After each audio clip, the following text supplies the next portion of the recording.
Bonjour. Bienvenue tout le monde pour cette nouvelle rencontre IRL, ça fait tellement longtemps que je vous avais pu proposer et par grande surprise, un abonné m'a contacté sur mon compte eBay pour qu'il puisse vous présenter un objet totalement inattendu. Et cet abonné se trouve juste ici. Bonjour à tous. Il s'appelle Waluigi. Là franchement moi j'ai été étonné, tu me contactes sur mon eBay comme ça. Tiens j'ai quelque chose à te montrer. Moi j'ai vu les photos, j'ai dit ouh ça a l'air vraiment d'être exceptionnel. Je suis collectionneur un peu, plutôt du rétro, j'ai rentré cette pièce il y a peut-être 2 mois. Et puis voilà, comme je suis tes vidéos, je me suis dit tiens, peut-être que ça l'intéresserait de faire une vidéo dessus. Alors voilà, je t'ai écrit par eBay en me disant peut-être qu'il arrivera à lire ce message. Et le lendemain de la réception de ce message, je suis chez lui pour cette nouvelle vidéo rencontre IRL. Et si vous êtes super content de cette nouvelle vidéo, n'hésitez pas à balancer le maximum de likes parce que pour la prochaine fois, il y aura toute la collection à présenter. D'ailleurs, quelle est ta console préférée pour commencer? Allez, je dirais Mega Drive. Ouh. Moi, je suis plutôt rétro. Voilà, j'ai eu l'occasion de rentrer la pièce qu'on va voir juste après. Et, je sais pas si on peut dire qu'elle est rétro. Elle est un peu entre les deux. Pas encore. Parce qu'on Ah. peut quand même trouver des jeux d'occasion dans les Micromania. Ouais, donc c'est pas encore rétro. Voilà, c'est pas encore rétro. Mais C'est plutôt rétro, donc la Mega Drive pour la vraie console de cœur. montre-nous tout de suite la fameuse bête. Attention. Voilà. Mais qu'est-ce que c'est que ça? Ah, tout de suite les gens vont dire non c'est Xbox, c'est pas PlayStation, on quitte la vidéo, on dislike, c'est pas Super Nintendo. Borne de démonstration Xbox 360 Slim, le bon coin, tout simplement. Le hasard. Je sais même pas si elle était mal classée ou si elle était quand même classée dans jeux vidéo, je sais même plus. J'ai vu passer l'annonce, j'ai appelé tout de suite, parce qu'elle était à un prix correct. Et 1 heure après, je suis allé la récupérer. Donc à peu près 1 heure de route. C'est rentré dans ma voiture, le monsieur m'a gentiment aidé à charger, un peu juste, parce que ça pèse son poids. Et puis voilà, et puis après le temps de la nettoyer, parce qu'elle était dans un état, elle traînait dans un entrepôt. C'est vrai qu'en y repensant, ce genre de produit, vous ne pouvez pas le trouver facilement dans le commerce parce que ce sont des bornes de démonstration réservées exclusivement aux magasins pour pouvoir présenter des jeux à la clientèle. Ça existe depuis la nuit des temps. La première borne que j'ai pu apercevoir, c'était une borne NES. Il y avait aussi les Super Nintendo et même aujourd'hui, il existe les bornes spéciales PS5. Mais alors, comment ça marche tout ce bazar? Il y a un petit bouton qui est caché ici, et en fait j'ai tout démonté pour voir comment c'était fait, et en fait c'est juste un interrupteur de multiprise. Hop, qui permet de lancer la borne. Avec le petit néon vert, de toute façon. Donc voilà, l'enseigne qui est lumineuse au-dessus. Alors tout fonctionnait, ça j'étais vraiment très content. L'écran d'origine? Oui, c'est l'écran d'origine Donc- qui est voilà, petite particularité. Les boutons ont été neutralisés. Alors on verra, il y a la télécommande et ça ne fonctionne qu'à la télécommande. Ah d'accord, ah oui c'est pour éviter que les clients fassent n'importe quoi, bidouille à mort, C'est ça c'est tout à fait Au début, compréhensible. je me suis dit, zut, ça marche plus. J'ai comme l'impression que c'est quand même beaucoup plus simple d'utilisation que celles qui étaient sorties pour la NES, la Super Nintendo. Je me souviens dans les vidéos de présentation des bornes de démonstration Super Nintendo où c'était vraiment le bordel complet, il y en avait de partout. Il fallait limite passer 1 semaine de formation pour tout apprendre alors que là c'est beaucoup plus simple. Ah oui, et il y avait même fonctionnalité casque. Mais par contre, je suis en train de me demander si il y avait vraiment un casque spécifique à la borne. Je suis pas sûr. Casque, frisette, on peut aussi enlever le cache ici pour mettre une carte mémoire. On verra après, tout est connecté derrière. Mais pourquoi mettre une carte mémoire aussi? Ça, Parce je que ne sais pas. c'est le modèle Slim, donc à laquelle il y a le disque dur intégré. Ça, je me l'explique pas. Et pourtant, il y a même les affichettes spéciales Xbox Slim. Parce que si c'était la première Xbox, normal qu'il fallait utiliser la carte mémoire. Parce qu'il n'y avait pas de Alors je pense que disque c'est dur. une borne qui a été réutilisée parce que quand on enlève le plastique avec la pub là en dessous, on voit de la Xbox 360 Fat et pas Slim. Ah, c'est peut-être Donc pour je ça pense du qu'elles coup. ont- au moment de la Slim, les bornes ont été réutilisées pour pouvoir mettre de la Slim. D'où sûrement le support de carte mémoire. Celle-ci est un petit peu abîmée, ça peut se changer, c'est une manette noire classique. Mais voilà, je préférais moi laisser dans l'état où je l'ai eu. Alors moi je l'ai un peu modifié, on verra après, pour m'en servir comme une Xbox 360 classique. J'ai squeezé le mode de démo qui était mis en place, c'est-à-dire que quand elles sont dans les magasins, on peut accéder à quelques démonstrations, c'était essentiellement des jeux de sport. Et puis il y avait des vidéos sur le Kinect ou sur les différents accessoires qu'on pouvait avoir sur la Xbox. Mais par contre, celle-ci, je pense pas qu'elle était adaptée pour le Kinect parce que je me suis en train de me. Non, vous pouvez pas la mettre parce qu'il n'y avait pas de protection pour pouvoir mettre la Kinect ici ou ici. Donc, ils en parlent sur les pubs, mais c'est pour ça que je pense que c'est les bornes de première Xbox qui ont été réutilisées pour celle-ci. Et du coup, quand tout est branché en mode démo, quand on appuie sur le bouton derrière, tout s'allume.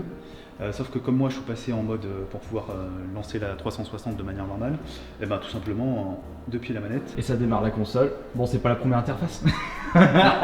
Ouais, il y a eu les mises à jour entre temps. Non, de toute façon, ce modèle d'Xbox, quand ils avaient sorti les premiers modèles de l'usine, de la Slim, il n'y avait déjà plus la première interface. C'était déjà la deuxième ou la troisième interface. On peut accéder au menu classique qu'on connaît tous. Alors que quand c'est branché avec la platine de démo, on a un menu restreint, on n'a pas accès à tout le menu de la Xbox de manière classique. Donc au début j'ai cru que c'était la Xbox qui était comme ça et que j'allais pas avoir accès à tout. Et en fait il y a une platine supplémentaire qui vient se brancher et juste en la débranchant on a accès à la Xbox de manière tout à fait classique. En tout cas pour moi c'est super parce que c'est la première fois que je vois une borne Xbox 3.6 de plus près. Parce que j'ai pas souvenir d'avoir vu des bornes de présentation de la 360. Ou alors peut-être que je m'attardais pas forcément sur ces bornes-là, contrairement aux bornes de l'époque, Mega Drive, Super Nintendo, parce que justement, on était encore tout petit, on n'avait peut-être pas forcément la console, pas tous les jeux. Ouais, puis moi c'est sorti à une période ça où je m'intéressais moins aux jeux vidéo. Et alors PS5 ou Xbox Series X? Alors ni l'une ni l'autre. Ah bah voilà, tu restes dans le rétro du coup. Ouais, alors je pense que j'aurai une, enfin voilà, à terme j'en aurai une, mais plutôt une PS5. Pourquoi? Parce que en ce moment c'est la galère de toute façon. Et puis je trouve qu'il n'y a pas beaucoup de jeux qui sont sortis dessus, donc précipité pour le moment. Je vais attendre qu'elle soit pour Demon's Souls encore. Mais je suis vraiment rétro. Voilà l'anecdote, j'ai eu Avengers pour Noël sur PS4. Je sais pas combien de temps juste à faire la mise à jour, ça m'insupporte. Surtout que quand on a connu la période rétro, tu mets la cartouche, tu démarres et voilà, basta. À Street of Rage 2, on le met, on l'allume. Quand on est collectionneur, quand on voit un bel objet comme ça, et ben on a envie de l'avoir quand même. Quoi. En bref, ça c'est juste pour la déco. Ouais. En plus, je trouve que les couleurs utilisées par Microsoft pour la bande 360 rendent super bien. Soit je charge beaucoup de jeux d'arcade dedans, je la craque et je mets des jeux d'arcade et je m'en sers un peu comme une borne. Ma première intention, mais j'ai pas pu le faire, dans ma gaming room, c'était de la mettre en remplacement de mon écran plat pour pouvoir brancher ma PS4, etc. Et le problème, c'est qu'il n'y a pas de prise HDMI. On va regarder ça. Il y avait des serrures, mais je les ai enlevées parce qu'elles avaient été forcées, je pense, par le précédent propriétaire. Je préfère les enlever plutôt que d'avoir des serrures tout abîmées. Ouais, et voilà. Ah ouais, exact. On est sur le Y. YUV. UV. Et pas d'HDMI. Donc du coup, ma première idée qui était de remplacer mon écran plat en mettant ça dans ma gaming room pour tout ce qui était plutôt récent. C'était mort. Et bah voilà, ça n'a pas pu se réaliser. Ouais, mais là, je suis en train de regarder en détail. Oui, c'était vraiment une borne qui était utilisée pour les premières Xbox parce qu'on voit quand même que la capsule de protection est beaucoup plus haute par rapport à la Slim. Quand on voit la FAT, elle fait quand même ça de plus. Et là, je suis vraiment en train de m'en rendre compte. Il y a beaucoup de personnes qui aimeraient bien avoir ceci chez soi. Mais bon, le truc, c'est que c'est comme pour une borne arcade, faut avoir la place. C'est le problème. Parce que là, comme tu venais, je l'ai emmené dans le salon pour qu'on soit bien. Mais pour le moment, je n'ai pas vraiment trouvé de place. Alors, elle est dans le garage, ça m'ennuie un peu. Ça pèse combien, ça? Avec console et écran compris? À peu près? J'ai pas regardé. Alors, il y a un système de roulette qui marche très bien pour la déplacer. Non, je vais éviter de la faire tomber. On regarde un peu l'intérieur. Ouais, exact. Et commence la galère, c'est si on veut mettre un jeu. Ah oui, c'est vrai. Ah ouais. Hein, c'est un moment, si on veut jouer, il faut mettre un jeu dedans. Donc il faut ouvrir l'écran. Une fois qu'on a ouvert l'écran, on va ouvrir ici. Alors c'est pareil, il y a deux serrures de chaque côté, mais qui étaient forcées, donc je les ai retirées. Hop. Et là, on arrive enfin dans l'entraille et on peut retirer la protection. Là aussi, je pense qu'il doit y avoir des vis pour bloquer la capsule de protection. Bah, en fait, c'est quand tu rabats ça vient la maintenir. Et après, c'est défermé à clé. Tout un petit système. Voilà, et ça, c'est la fameuse platine dont je parlais, qui est spécifique à la démo. Alors, en principe, les manettes, il faut les brancher ici. Je sais pas si on voit bien, c'est marqué contrôleur. Ouais. Voilà. Donc, moi, je les ai passés derrière directement sur la Xbox parce que je n'ai pas en route cette platine de démo. Je sais jamais. Et là, on va retrouver les fameux branchements, c'est marqué headphone pour les prises casque. Et il y a aussi une prise jack pour le bouton reset, qui permet de redémarrer. Et memory unit, voilà, il y a un câble qui va jusqu'au port mémoire. On voit la télécommande ici, qui pour le coup est attachée. Ah oui, carrément. Voilà. Qui est fixée, bon. On puisse la voler. Ah bah, un peu normal. C'est avec ça qu'on va pouvoir monter le volume, baisser le volume, ça va faire toutes les fonctionnalités de la télé. Et il y a ce système de fixation ici, au pied de la console, qui permet, quand on la fait rouler, qu'elle ne bouge pas, et qu'on puisse quand même la transporter relativement facilement. Après, je sais pas si ça s'entend, on entend beaucoup les ventilateurs. Justement, c'est ce que j'étais en train d'essayer de savoir d'où est-ce que ça venait exactement. Il y a 2 ventilateurs. Pourquoi? Parce que comme il y a la coque en plexi qui vient dessus pour qu'on ne puisse pas toucher la console, et ben forcément ça chauffe. Donc vu que ça chauffe, il faut pouvoir extraire toute cette chaleur. Donc il y a 3 ventilateurs qui vont relativement vite. Ouais, tout a été pensé. En plus, étant donné que les bandes de démonstration, bah, ça tourne H24. Ouais. Oui, ils les allument le matin dans les magasins et puis ils les éteignent le soir. Donc effectivement. Mieux vaut avoir un système de ventilation adapté. Moi j'aime bien voir ça en détail. Et puis vous n'avez pas vraiment l'occasion de voir en détail ce que possède une borne de démonstration Xbox 360. Bon bah, à quand la borne de démonstration PS5? Bah de toute façon, pour avoir accès à ce genre de matériel, il faut déjà attendre que la console ne soit plus disponible en magasin, qu'elle est devenue obsolète aux yeux du public, remplacée par les nouvelles générations. Donc là, je pense qu'on va peut-être, enfin pour ceux qui recherchent vraiment ce genre d'objets atypiques et ultra rares, vous allez peut-être pouvoir trouver des bornes PS4. Je me souviens que des personnes ont commencé à récupérer des bornes 3DS, ouais.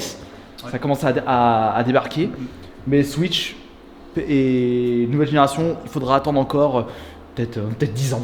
Et puis, enfin voilà, il y en a très peu qui sortent, hein. Moi j'en vois très très rarement. Après on peut en voir dans des groupes de collectionneurs, mais voilà, en trouver une comme ça sur le bon coin, c'était un peu inespéré.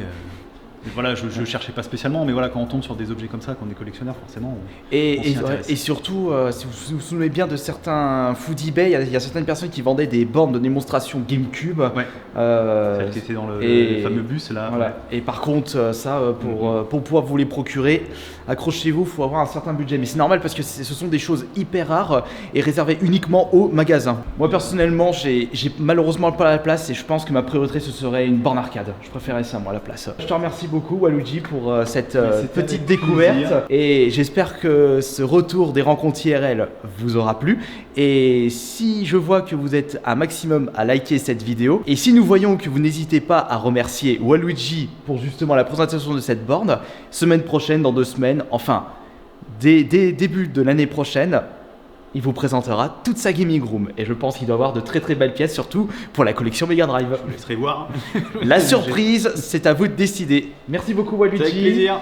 À la prochaine. Bye bye. Ciao ciao.